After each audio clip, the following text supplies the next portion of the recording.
Olá, gente. Estou aqui em Asuka, uma vila do distrito de Takaishi, na província de Nara, que era o centro político do Japão e a capital deste país no século VIII. Por isso possui muitos túmulos imperiais e é o sítio arqueológico mais rico do país. Para vocês terem uma ideia, Nara fica na região de Kansai, perto de Osaka, a 470 quilômetros de Tóquio.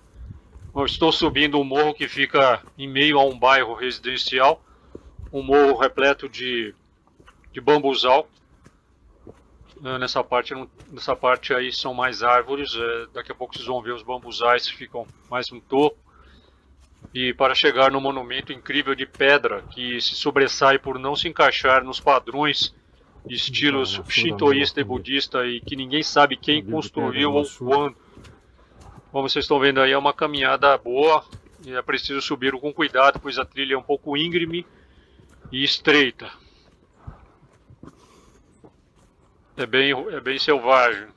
Olha lá, já estamos então chegando. Mais um pouco aí nós já quase estaremos lá no monumento. Local bastante agradável, bastante sem visitação também, não tinha ninguém aí. Olha aí, nós já estamos chegando e daqui a pouco, olha lá, já está o monumento, que parece algo que pousou ali, né? Parece um objeto que pousou ali, uma espécie de ovo. Vamos chegar junto, né? Esta aqui é uma das faces da base da pedra, que tem recortes em alto relevo em forma de treliça, que, conforme se acredita, estão relacionados ao processo usado pelos construtores para achatar os lados da rocha. Quando formos para o outro lado, nós vamos ver a pedra cortada e polida, como também deveria ter ficado deste lado aqui, que ficou incompleto, né? Essas treliças aí, certamente elas foram cortadas para facilitar o corte total e o polimento da pedra. O nome desse monumento é Masuda no Iwafune, né, que significa literalmente navio de pedra de Masuda, é feito de granito sólido e pesa algo aí em torno de 800 toneladas. Mede 11 metros de comprimento, 8 metros de largura por 4,5 metros de altura. Então aí vocês viram o monumento aí do outro lado com a face polida, muito bem cortada como se fosse manteiga. E eu subi aí, depois vocês vão ver na segunda parte do vídeo, com uma vara de bambu eu subi aí no topo, e a parte superior foi totalmente aplainada, né, como vocês podem ver, e nela se escavaram duas cavidades quadradas, com cerca de 1 metro quadrado cada um, recortadas por uma linha de cumeira paralela aos dois orifícios.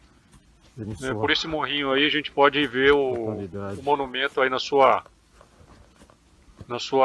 totalidade. Subindo aqui, vamos ver o monumento inteiro. E tem um formato aí bastante sugestivo, né? Mas o nome navio de pedra é um nome que não corresponde ao que exatamente o monumento seja, não tem nada a ver com o navio. Bom, especula-se que esta pedra teria tido alguma finalidade cerimonial, né, usada talvez para ritos de fertilidade, ou sacrifícios animais e até humanos, ou mesmo para a fabricação de saki. O certo é que foi um ponto de observação astronômica. A depressão central e os buracos quadrados estão alinhados e correm paralelos ao cume da montanha. O cume do topo da rocha está alinhado com o pôr do sol no dia do ano chamado Entrada da Primavera, que ocorre 13 dias após o solstício da primavera e é chamado de brilho puro. Esse dia era importante no calendário lunar e na agricultura japonesa, pois assinalava o início da estação agrícola. Primavera, aliás, acabamos de entrar na primavera agora. Poderia também ser usado para a fabricação aí de bebidas, remédios, talvez até saquê, mas só acho improvável. Pode ter sido usado para rituais. E essas cavidades podem ter sido usadas justamente para... Né? Olha o senhorzinho ali. O senhorzinho ali estava limpando o local, vejam vocês. A gente chega aí, não tinha ninguém. Só vi esse senhorzinho aí. Deve ser um morador aí das proximidades. E ele estava limpando o local, para vocês verem como é que é. Daqui a pouco eu vou mostrar mais detalhes. Da estação de Fukumachi em Osaka, fazendo várias baldeações, chegamos à estação de Asuka em Nara, o berço espiritual do Japão e o mais rico sítio arqueológico do país. Para chegar mais próximo de Masuda no Iwafune, tivemos ainda de percorrer uma estação até Okadera. Ao sairmos da estação de Okadera, tivemos de margear uma avenida sem calçadas por um longo trecho, arriscando-nos a ser atropelados por veículos que passavam triscando. Já era o final da tarde, antes que escurecesse de vez. Não tínhamos tempo a perder, daí que seguíamos em passos rápidos e fomos cortando um conjunto habitacional popular, muito semelhante aos das periferias do Brasil, mas bem diferente no que tange à limpeza, organização, conservação, placidez e quietude, o que lhe dava ao local ares até nobres. Placas indicavam que estávamos próximos do monumento. Prosaicas pinturas no chão retratando o monumento serviam de indicativo para a trilha que deveríamos subir. O coelho de Alice no País das Maravilhas estava ali como que para nos conduzir a uma viagem a um outro tempo e dimensão. A subida por uma densa floresta.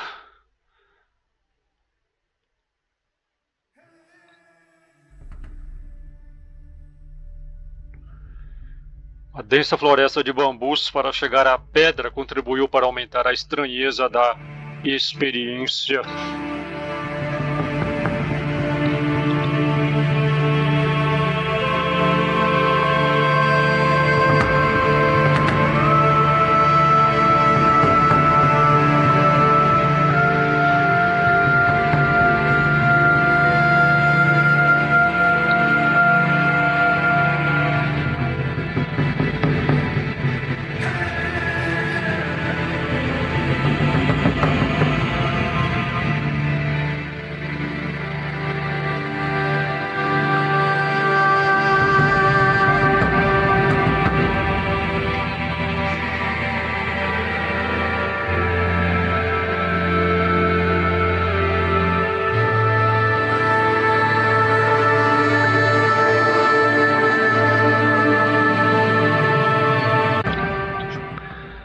Como, por que e para que essa escultura colossal foi esculpida permanece um enigma total.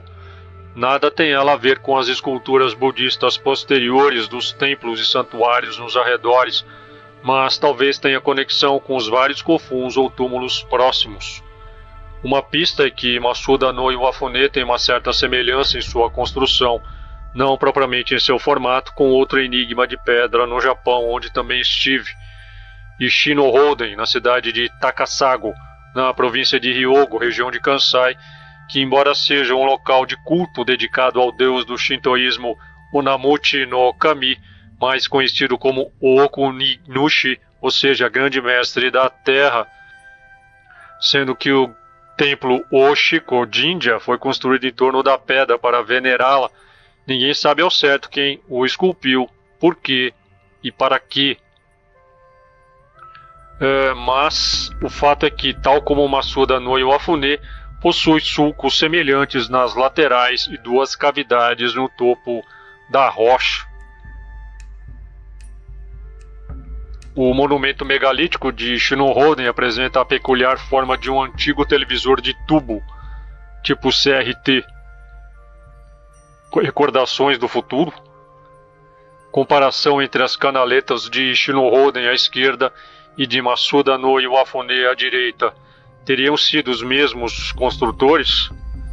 Vamos ver a parte alisada do monumento de Masuda.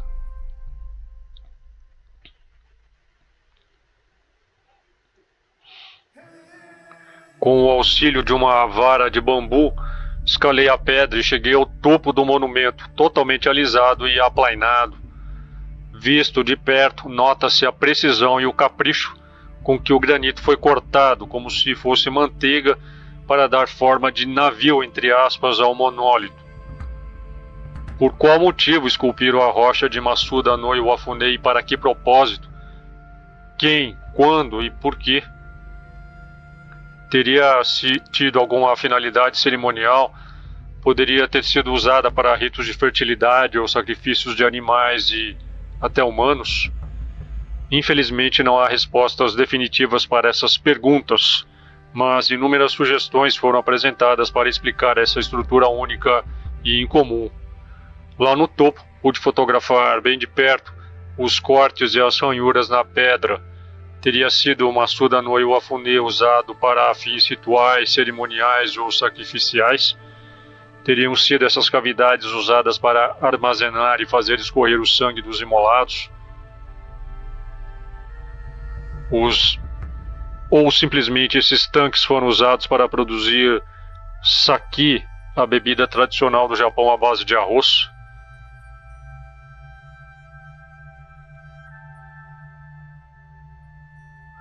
O certo, como já disse, é que o monumento foi usado como um ponto de observação astronômica. Um outro monumento que talvez tenha alguma ligação com Masuda no Iwafune é Sakafune-ishi, a poucos quilômetros dali, na mesma vila de Asuka.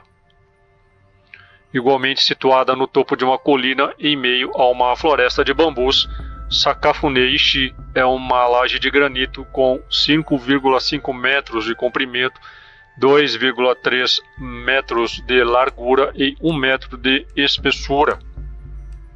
Sua superfície superior é marcada com entalhes e ranhuras circulares. A laje lisa de granito apresenta ranhuras e cavidades. Alguns especulam que este monumento foi simplesmente um artefato decorativo de jardim ou mesmo para a produção de sake. Como, por que e para que essas pedras colossais foram esculpidas permanece um enigma total, pois nada tem a ver com as esculturas budistas posteriores dos templos e santuários nos arredores. Uma matéria de minha autoria sobre Masuda no Iwafune foi publicada na edição número 10 da revista britânica Shadows of Your Mind, editada por Dave Partridge, bem como na edição 154 da revista italiana X-Times, editada por Lavínia Palotta.